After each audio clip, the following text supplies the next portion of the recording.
पाठ 8 क्रिया तथा काल वर्ब एंड टेंस। क्रिया। आज रमन का जन्मदिन है। मेज पर केक रखा है। उसने मोमबत्तियां जलाईं। सब खुश हैं। माँ ने कई पकवान बनाए। सुनीता और विनीता दीदी माँ की मदद कर रही हैं। रमन ने केक काटा। सबने ताली बजाई।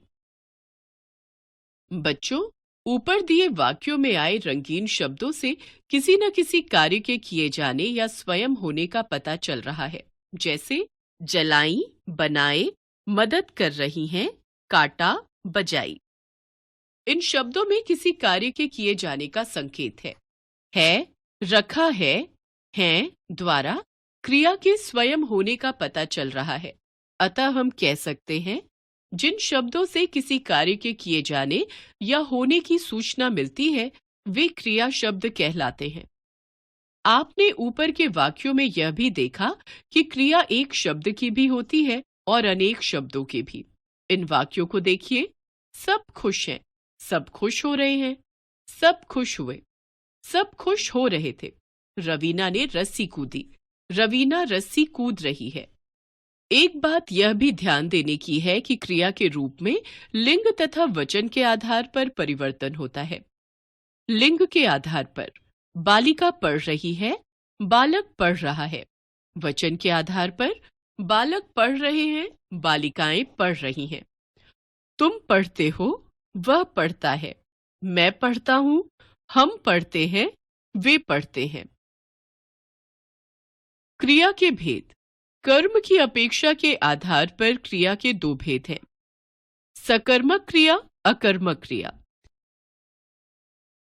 सकर्मक क्रिया। जिस क्रिया को कर्म की अपेक्षा होती है उसे सकर्मक क्रिया कहा जाता है।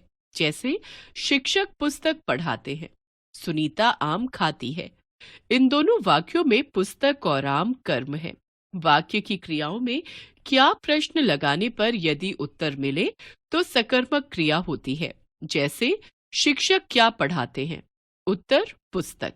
सुनीता क्या खाती है, उत्तर आम। अतः इन वाक्यों की क्रियाएं सकर्मक हैं। अकर्मक क्रिया।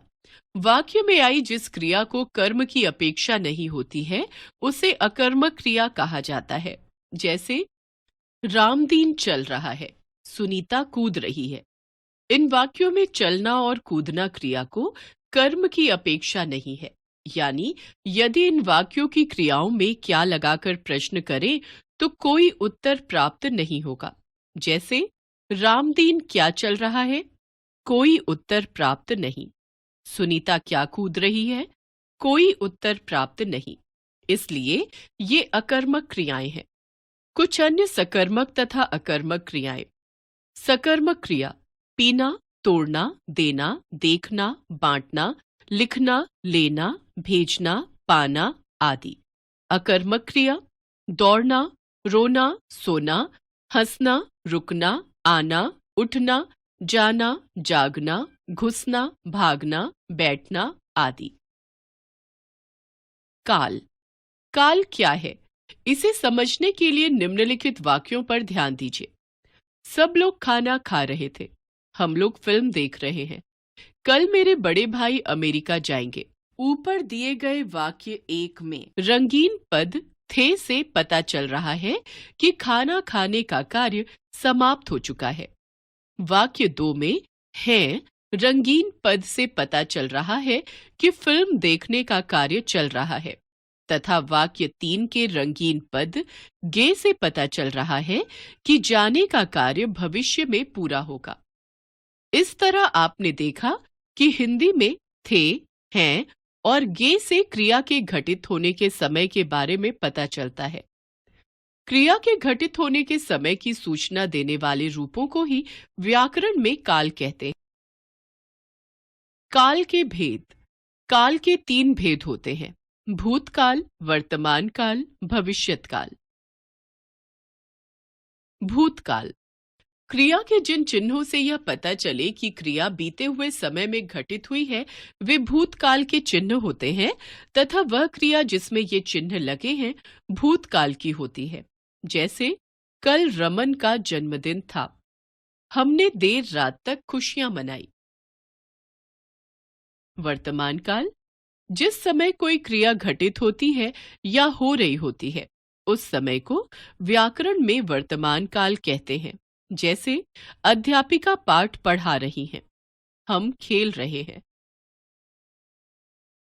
भविष्यत काल, क्रिया में लगे जिन चिन्हों से यह पता चले कि कार्य भविष्य में पूरा होगा, वे चिन्ह भविष्यत काल के चिन्ह कहलाते हैं तथा वह क्रिया भविष्यत काल में कही जाती है। जैसे मैं 10 बजे खाना खाऊंगा, कल रोहन भाई की शादी में जाएगा। एक बार फिर से, जिन शब्दों से कार्य के करने या होने की सूचना मिले, उन्हें क्रिया कहते हैं। क्रिया के दो भेद हैं, सकर्मक क्रिया, अकर्मक क्रिया। क्रिया के घटित होने के समय की सूचना देने वाले रूपों को काल कहते हैं। काल के तीन भेद हैं, भूतकाल, वर्तमान काल, भविष्यत काल।